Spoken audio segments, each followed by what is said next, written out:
বিশ্বনবী যখন ইন্তেকাল করতেছেন তখন বলতেছেন আসসালাত আসসালাত আসসালাত। উম্মত তোমরা নামাজ ছেড়ে দিও না, কারণ নামাজ হচ্ছে তোমাদের অশ্লীল কাজ থেকে বাঁচাবে, নামাজ হচ্ছে তোমাদের বিপদ আপদ থেকে বাঁচাবে। ওই নামাজ যদি তুমি ছেড়ে দাও তাহলে তুমি পাপের দলে চলে যাবে। তুমি যদি নামাজ না পড়ো তাহলে তুমি তো মুসলমান থাকতে পারো না। তুমি মুসলমানের ঘরে জন্ম নিয়া মুসলমান পরিচয় দিয়া মুসলমানের কাজ করো না, দেখো তোমার মতো গাদ্দার বেয়াদব আর একটাও নেই।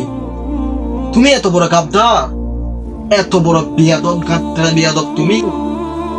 যে আল্লাহ তোমাকে বানাইছে, যেটার জন্য তোমাকে ফাটাইছে, সেটা না করে তুমি কি করতেছো?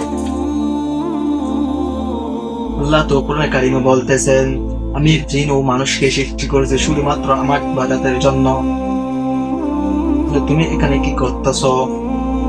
আল্লাহ তাআলা বলতেছেন, ইন্নাস সালাতা তানহা আনিল ফাহশাই ওয়াল মুনকার। নামাজ অশ্লীল ও মন্দ কাজ থেকে বিরত রাখে। তুমি যদি নামাজ পড়ো তাহলে তোমাকে অশ্লীল কাজ থেকে বিরত রাখবে। তুমি যদি নামাজ পড়ো তাহলে তোমাকে নারী থেকে বিরত রাখবে।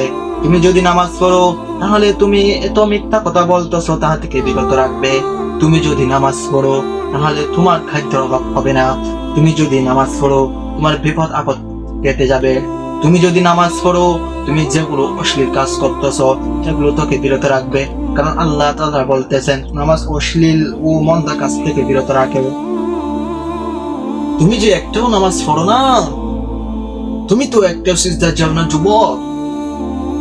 তোমাকে যে বানাইছে তাকে ভুলে গেছো, তোমাকে যে চলাই তাকে ভুলে গেছো, তোমাকে পৃথিবীতে যে ফাটাইছে তাকে ভুলে গেছো। তুমি না বলতে তোমাকে সৃষ্টি করেছেন, তুমি না বলতে তোমাকে এত সুন্দর রূপ দিয়েছেন, তুমি না বলতে তোমাকে কথা বলার শক্তি দিয়েছেন, তুমি না বলতে তোমাকে প্রত্যেক দিন খাবার দেয়। ওই আল্লাহকে ভুলে গেছো, ওই আল্লাহকে ভুলে গেছো।